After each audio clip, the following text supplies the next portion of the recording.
नमस्कार. मी ॲडव्होकेट राणी सोनवणे. मी शिवाजीनगर कोर्टात civil criminal आणि फॅमिली क्षेत्रामध्ये प्रॅक्टिस करते. मी 2015ला नोटरी पण झालेली आहे.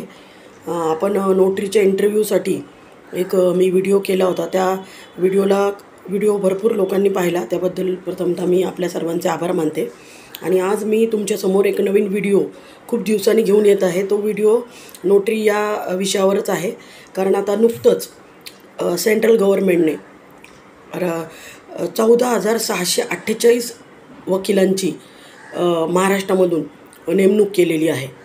तर ही संख्या जी आहे आजपर्यंतची सर्वात मोठी संख्या आहे. कारण मी गेली 25 वर्षापासून शिवाजीनगर कोर्ट पुणे येथे प्रॅक्टिस करते आणि 25 वर्षात मी कधी पाहिलं नाही की एवढी मोठी संख्या जी नोटरी म्हणून निवडली गेलेली आहे किंवा नोटरी म्हणून त्या लोकांची अपॉइंटमेंट झालेली आहे.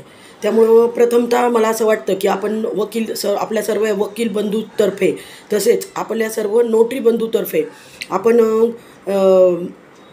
सेंट्रल गव्हर्नमेंटचे खूप आभार मानायला पाहिजे. ऑब्वियस आहे सेंट्रल गव्हर्नमेंट म्हणजे मोदी सरकार. तर आपण नेहमी म्हणतोच की मोदी है तो मुमकिन है. तर खरंच मोदी आहे तो मुमकिन आहे. कारण प्रथमतः एवढी मोठी नोटरींची संख्या ही निवड झालेली आहे त्यांची. आणि पुण्यातून आय थिंक 2,500 ते 2,000 नोटरींची नियुक्ती झालेली आहे. तर हे भरपूर नोटरींची नियुक्ती झालेली आहे. त्याबद्दल बरेचसे लोक साशंक असतात की आता नोटरी झाल्यावर काय करायचं. नोटरीची नुकतीच आता ह्या टेक्नॉलॉजीचा खूप फायदा झालेला आहे. कोविडनंतर आपण ऑनलाईन आलेलो आहे, ऑफलाईन जरा कमी झालेलो आहे. आणि त्यामुळं हे जे इंटरव्ह्यू आहेत हे इंटरव्ह्यूसुद्धा ऑनलाईन घेतलेले आहेत. आणि इंटरव्ह्यूचा निकालही लगेच म्हणजे 2014ला मागची जे हे होती 2021ला मागची नोटरीची अपॉइंटमेंट झाली होती. आणि 2021 नंतर ही 2024ला ही खूप मोठी अपॉइंटमेंट नोटरीची झालेली आहे. आणि ही नोटरीची अपॉइंटमेंट झाल्यानंतर तुम्हाला बरेचसे कागदपत्रांची पूर्तता करावी लागली.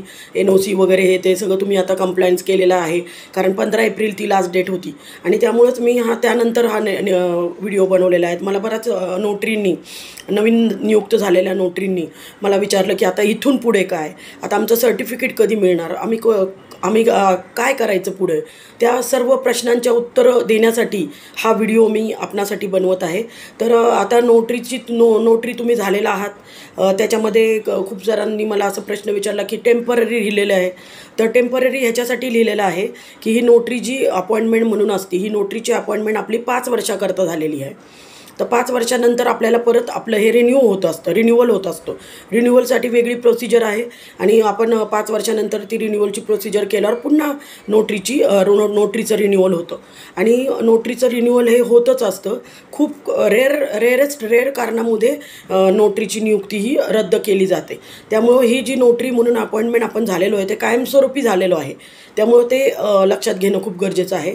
आता नोटरीची अपॉइंटमेंट झाल्यानंतर आता पुढं काय तर आता सर्टिफिकेट आल्यानंतर आपल्याला प्रॅक्टिस सुरू करायची आहे. तर मी जेव्हा 2014ला नोटरी झाले तर 2014ला माझा रिझल्ट आला. आणि 2014ला रिझल्ट आल्यानंतर मार्चमध्ये मला ते सर्टिफिकेट आलं. तर मार्चमध्ये सर्टिफिकेट आल्यानंतर मग त्या दिवशीपासून ती सर्टिफिकेट आल्यानंतर आपण प्रॅक्टिस करायची असते. सर्टिफिकेट आल्यानंतर आपल्याला एक लेटर येतं आणि त्या लेटरमध्ये असं सांगितलं जातं की आपण जे शिक्के बनवणार आहे, कारण आपला जो शिक्के आहे आता काही वकिलांनी नवीन नोटरी झालेल्या लोकांनी असंही मला विचारलं की आम्ही आता नोटरीचे शिक्के बनवायला सुरू करू का. तर नोटरीचे शिक्के बनवायची आत्ता काही गरज नाही आहे, सुरू करायची गरज नाही आहे. कारण आपल्याला नोटरीच्या शिक्क्यामध्ये सगळ्यात महत्त्वाचा जो गोल सील असतो, सगळ्यात मोठा जो शिक्का असतो तो गोल सील असतो. त्या गोल सीलवर आपल्याला आपली नोटरीचा रजिस्ट्रेशन नंबर असतो. तर तो रजिस्ट्रेशन नंबर तो कंपल्सरी त्याच्यावर नोटरीच्या सीलवर असणं गरजेचं आहे. आणि दुसरं म्हणजे की एक्सपायरी डेट म्हणजे आपली 5 वर्षाची. समजा आता मी 2015ला झाले, 2015 नंतर 2020पर्यंत माझं 5 वर्षाचं होतं. मग 2020ला मी रिन्यू केल्यावर आता 2025ला माझं रिन्यूअल आहे. तर माझ्या शिक्क्यावर 2025 31 मार्च 2025 ही एक्सपायरी डेट आहे. म्हणजे 5 वर्षाचं जे आपलं असतं तर ती डेट आणि रजिस्ट्रेशन नंबर आहे, माझं नाव असं त्या गोल्ड सीलवर असतं. त्यामुळे ते रजिस्ट्रेशन नंबर तो आपल्याला सर्टिफिकेटमध्ये येतो. आणि दुसरं म्हणजे की एक्सपायरी डेट. त्यामुळं त्याच्यानंतर तुम्हाला स्टॅम्प करणं गरजेचं गरजेचं आहे, त्याच्या अगोदर करून काही उपयोग नाही. तुम्हाला स्टॅम्प 2 तासात मिळतात. आपल्याला साधारणतः 7 ते 8 किंवा जास्तीत जास्त 9 असे शिक्के बनवायला लागतात. तर शिक्क्यामध्ये एक एक असतो गोल सील असतो, एक गोलसारखा सेम एक छोटा सील असतो, जो आपण जे तिकीटं चिटकवतो त्या तिकिटावर लावायला लागतो. दुसरा एक असतो बिफोर मी, तो पण खूप महत्त्वाचा असतो. दुसरा एक असतो ट्रू कॉपी आणि तिसरा एक असतो अटेस्टेड. दुसरा आयडेंटिफिकेशनचा एक हे असतो की ॲडव्होकेट जर असेल, ॲडव्होकेटच्या थ्रू जर आपल्याकडे नोटरीचं डॉक्युमेंट आले असेल तर त्यांचे आयडेंटिफिकेशन, त्यांच्या ॲडव्होकेटचं सही म्हणून.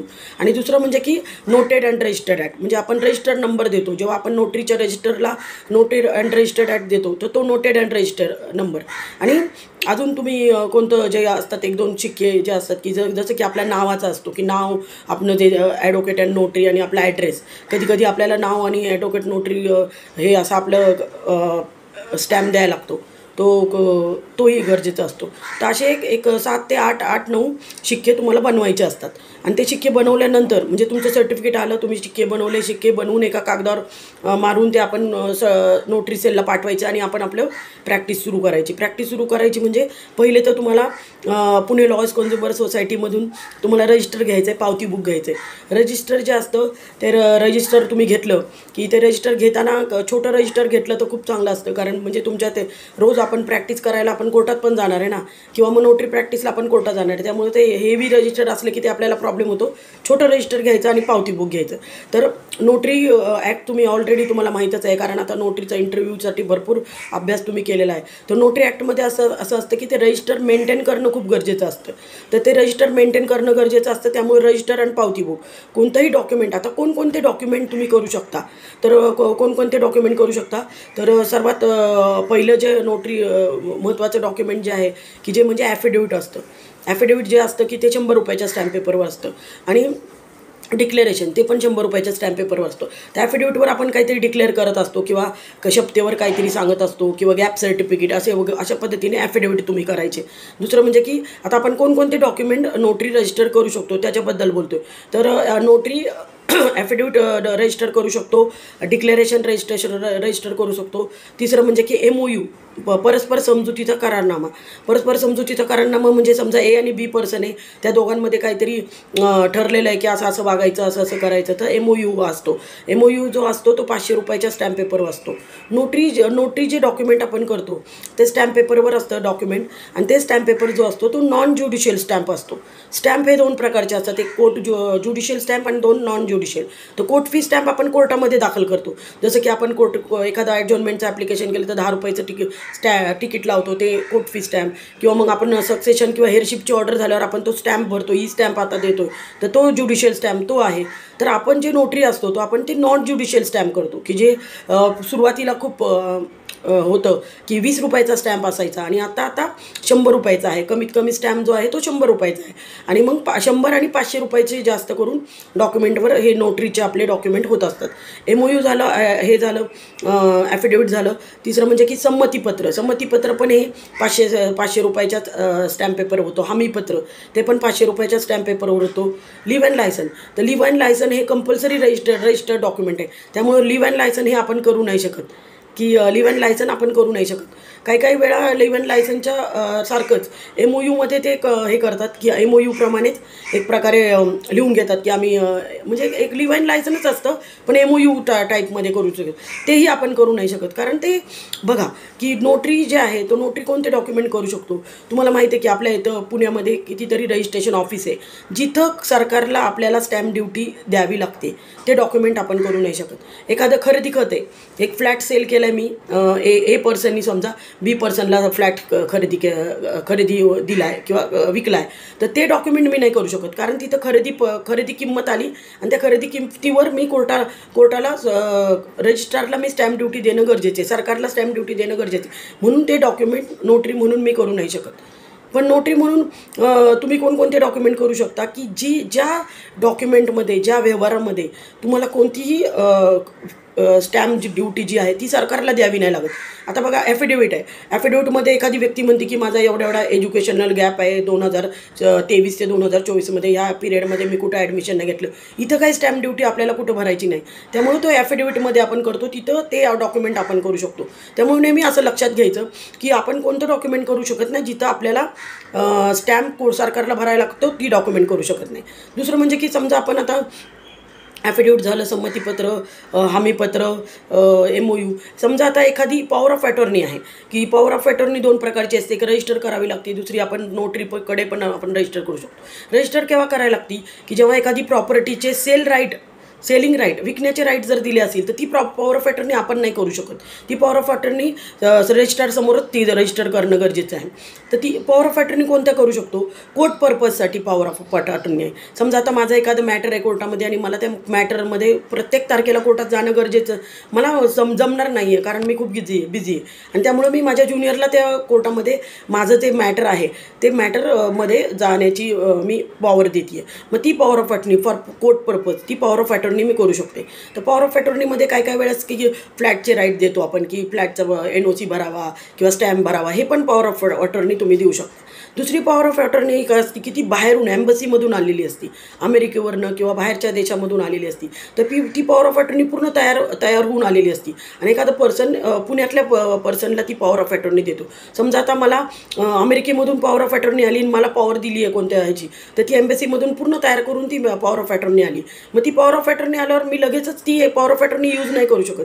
कारण भारतामध्ये जेव्हा मला ती पॉवर ऑफ अटॉर्नी मिळते तेव्हा मला एक 500 रुपयाचा स्टॅम्प पेपर घ्यावा लागतो आणि ती जी नोटरी ती एम्बसीमधून ती पॉवर ऑफ अटॉर्नी आली ते 500 रुपयाच्या स्टॅम्प पेपरला ती पॉवर ऑफ अटॉर्नी जोडायला लागते आणि एक पेजवर किंवा त्या पेजच्या बॅक साईडला मला लिहायला लागतं की ही पॉवर ऑफ अटॉर्नी मला दिलेली आहे, ती मी ॲक्सेप्ट करत आहे आणि त्याप्रमाणे ती सही आणि 2 विटनेस असं घेऊन ते जोडून मग मी ती पॉवर ऑफ अटॉर्नी नोटरीकडनं रजिस्टर करून घ्यायची असती. त्याला म्हणतात acceptance of power of attorney. मग तुम्ही जेव्हा ती acceptance of power of attorney करता मग ती रजिस्टर करायला लागते. तर बघा रजिस्टरबद्दल बोलू आता. रजिस्टर कसं मेंटेन करायचं, तर रजिस्टरमध्ये इवन ट्रू कॉपी जरी तुम्ही केल्या तर ट्रू कॉपीचं पण तुम्ही रजिस्टर करायला लागतं की बऱ्याचदा काही नोटरी रजिस्टर करत नाहीत की ट्रू कॉपी केलं तर आपण फक्त ट्रू कॉपी करूनच बघतो की नोटरी करतात. तर ट्रू कॉपी पण रजिस्टर करणं गरजेचं आहे, म्हणजे त्याला नंबर देणं गरजेचं आहे, नोटेड अँड रजिस्टर्ड ॲट असं. तर मग नोटरी रजिस्टर जे मेंटेन करायचं मी तुम्हाला जे सांगते की नोटेड अँड रजिस्टर्ड ॲट. आता आपण नोटरी रजिस्टर नवीन आणलं समजा तर ते नवीन 1 नंबरपासून ते रजिस्टर सुरू होईल. म्हणजे तुमचं जर पहिलं डॉक्युमेंट असेल तर तुमचं होणार आता तुमचं जे सर्टिफिकेट आहे ते एक 6 महिन्यामध्ये येईल. म्हणजे तुमचं 2024 1/2024 पहिलं डॉक्युमेंट तुमचं 1/2024 असं तुम्ही नंबर टाकाल आणि मग हे 1/2024 असे तुमचे नंबर इयरली होणार. मग जेव्हा इयर संपतं तर इयर संपतं डिसेंबरमध्ये. मग इयर संपल्यावर तुम्ही जानेवारीपासून पुन्हा 1 पासून सुरुवात करू शकता किंवा समजा 1 पासून तुम्ही सुरुवात केली डिसेंबरपर्यंत, समजा डिसेंबरपर्यंत 1,500 डॉक्युमेंट झाले आणि त्या 1,500 डॉक्युमेंट झाल्यानंतर 1500 डॉक्युमेंट झाले समजा 2024पर्यंत किंवा 1000 डॉक्युमेंट झाले समजा असं म्हणायचं. आणि डिसेंबरनंतर जर तुम्ही 1000च्या पुढं नंबर दिला तरी चालू शकतो. म्हणजे डिसेंबरच्या नंतर तुम्ही ते नंबर तुम्ही पुढं घेऊ शकता किंवा नवीन नंबर एक नंबरपासून करू शकता. रजिस्टर का मेंटेन करायचं? रजिस्टर हे कंपल्सरी रजिस्टर मेंटेन करणं गरजेचं आहे, ते खूप गरजेचं आहे. आपल्याला ती पॉवर आहे रजिस्टर करण्याची, त्या डॉक्युमेंटला व्हॅल्यू आहे कोर्टामध्ये दाखल करायची. त्या डॉक्युमेंट जे आहे नोटरीनी जर रजिस्टर करून एखादं डॉक्युमेंट गेलं त्याला एक व्हॅल्यू आहे कोर्टाच्या ह्याच्यामधून. तर त्यामुळे ते गरजेचं आहे रजिस्टर मेंटेन करणं. रजिस्टर मेंटेन केल्यावर हे रजिस्टर जे असतं ते पर इयर तुमचं चेक होतं डिस्ट्रिक्ट कोर्टा थ्रू. म्हणजे आता आम्ही पुण्यामध्ये प्रॅक्टिस करतो तर आमचं शिवाजीनगर कोर्ट डिस्ट्रिक्ट कोर्टात तिथं पर डिसेंबरमध्ये ते आमचं रजिस्टर चेक केलं जातं. सर्वांचं रजिस्टर चेक केलं जातं आणि ते रजिस्टर चेक करताना ते सगळं बघतात की तुम्ही डॉक्युमेंट व्यवस्थित केलेत का. समजा एखादं खरेदी खताचं रजिस्टर केलं असेल तुम्ही तर मग तिथं ऑब्जेक्शन येतं, कारण खरेदी खत तुम्ही रजिस्टर नाही करू शकत, त्यामुळे तिथं ऑब्जेक्शन येतं. आणि ते ऑब्जेक्शन आल्यावर जेव्हा नोटरी तुमचं रजिस्टर होतं तेव्हा डिस्ट्रिक्ट कोर्ट तुम्हाला एक सर्टिफिकेट देतं, एक सर्टिफिकेट देतं की त्या सर्टिफिकेटवर ते लिहितात की तुमचं रजिस्टर व्यवस्थित चेक झालं आहे, व्यवस्थित नंबर होते, व्यवस्थित सगळं होतं, काही प्रॉब्लेम नव्हता वगैरे, असं सर्टिफिकेट ते तुम्हाला देतात की नंबर व्यवस्थित होते आणि डॉक्युमेंट व्यवस्थित होते वगैरे. समजा एखाद्या डॉक्युमेंटमध्ये तुम्ही चुकीचं कोणतं डॉक्युमेंट केलं असेल तर ते पण ते लिहितात की सिरियल नंबर एवढ्या एवढ्या ह्याच्यामध्ये चुकीचं डॉक्युमेंट रजिस्टर केले, आणि तसं ते सर्टिफिकेटमध्ये येतं.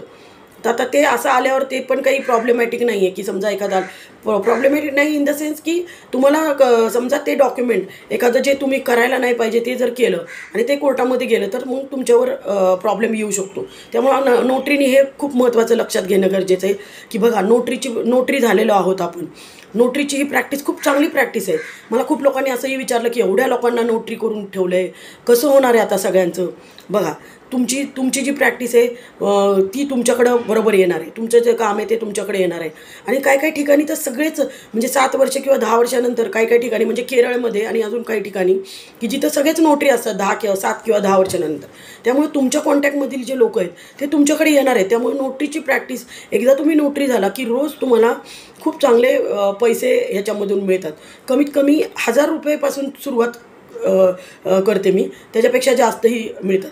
त्यामुळे रोज 1000 रुपयाचं उत्पन्न हे तुम्हाला मिळू शकतं.